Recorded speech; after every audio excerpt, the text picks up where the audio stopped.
এইটোৰ অন্তৰ্ভুক্ত সদৌ অসম নিৰ্মাণ শ্ৰমিক ইউনিয়নৰ যোৰহাট জিলা কমিটিৰ পক্ষৰ পৰা আজি এই আমাৰ সহকাৰী শ্ৰম আয়ুক্ত কাৰ্যালয়ৰ সন্মুখত অৱস্থান ধৰ্মঘট কৰিব লগা অৱস্থা হৈছে।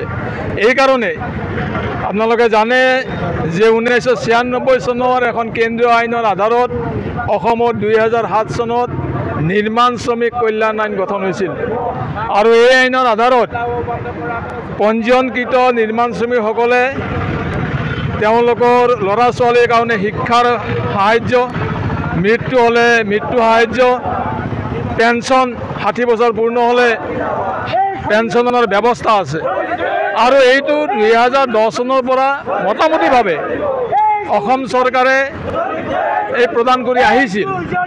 কিন্তু অতি দুৰ্ভাগ্যৰ কথা যে আজি 2 বছৰ ধৰি অসমৰ এই যে বিজেপি চৰকাৰ, এই চৰকাৰে এই নিৰ্মাণ শ্ৰমিকসকলৰ পেঞ্চনকে ধৰি বিভিন্ন সা সুবিধাসমূহ সমস্ত বন্ধ কৰি থৈ দিছে।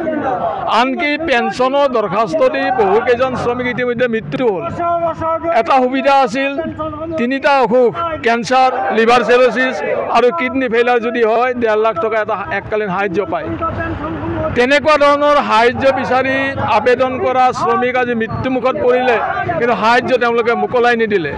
আৰু এই যি ব্যৱস্থা, এই ব্যৱস্থাৰ বিৰুদ্ধে আজি নিৰ্মাণ শ্ৰমিকসকলে CITUৰ নেতৃত্বত ইয়াত আন্দোলন কৰিছে যে অনতিপলমে নিৰ্মাণ শ্ৰমিকসকলে পাব লগা পেঞ্চনসমূহ আদায় দিব লাগে। আপোনালোকে জনা দৰকাৰ, এই যে নিৰ্মাণ শ্ৰমিকসকলে পেঞ্চন বা অন্যান্য সাহায্যৰ কথা আমি উল্লেখ কৰিছোঁ, ইয়াতে চৰকাৰৰ 1 টকাও নাই। চৰকাৰে 1 টকাও ইয়াত নিদিয়ে। নিৰ্মাণ শ্ৰমিকসকলে প্ৰতি মাহে 20 টকা হাৰত জমা থয় আৰু 10 লাখ টকাৰ ওপৰত যি কনষ্ট্ৰাকশ্যন হয় তাৰ পৰা 1% চেছ কৰ্তন কৰি বৰ্তমান সময়ত নিৰ্মাণ শ্ৰমিক কল্যাণ পৰিষদত প্ৰায় 2500 কোটি টকা জমা আছে। 2500 কোটি প্ৰায়, হয়তো অলপ এই এমাহ দুমাহৰ ভিতৰত যদি অলপ বাঢ়িবও পাৰে। কিন্তু এই যে টকাৰ পৰা নিৰ্মাণ শ্ৰমিকসকলক এই সা সুবিধাসমূহ দিব লগা হয়, অসম চৰকাৰে এই সুবিধাসমূহ দিয়াৰ পৰাও বঞ্চিত কৰিছে।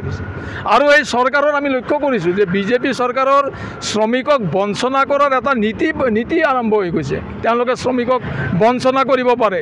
যি সময়ত এই চৰকাৰখনে তেওঁলোকৰ MLA মন্ত্ৰীসকলৰ দৰমহা বঢ়াবৰ কাৰণে সিদ্ধান্ত ল'ব পাৰে, আলোচনা কৰিব পাৰে, দুগুণ দৰমহা বঢ়োৱাৰ, ইমানখিনি সুবিধা পোৱাৰ পিছতো 2 লাখ 2.5 লাখ টকালৈকে দৰমহা কৰাৰ এটা ব্যৱস্থা কৰাৰ কাৰণে চিন্তা কৰিব পাৰে।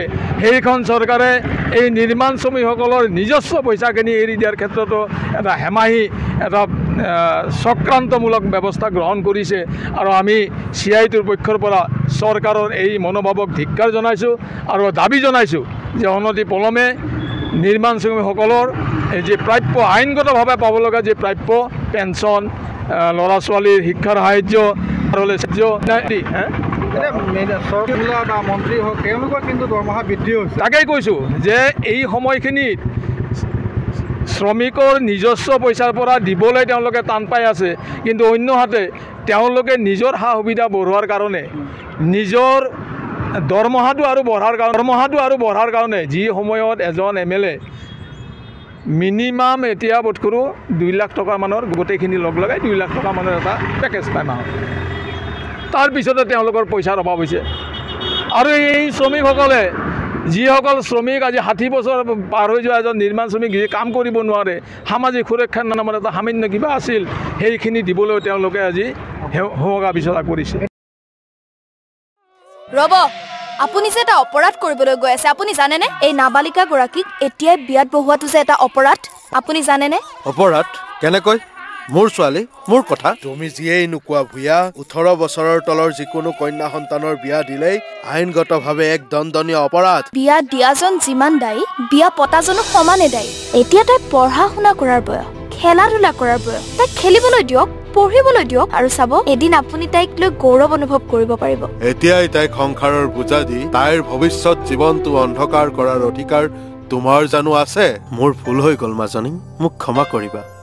শিক্ষা ল'ৰা ছোৱালী উভয়ৰে প্ৰাপ্য আৰু অধিকাৰ আপোনাৰ কন্যা সন্তানক তাইৰ এই প্ৰাপ্যৰ পৰা বঞ্চিত নকৰাব বাল্য বিবাহ ভাৰতীয় আইনৰ দ্বাৰা বিহিত এক দণ্ডনীয় অপৰাধ এনে অপৰাধ কৰি আপোনাৰ কন্যা সন্তানৰ ভৱিষ্যত অন্ধকাৰৰ মাজলৈ ঠেলি নিদিব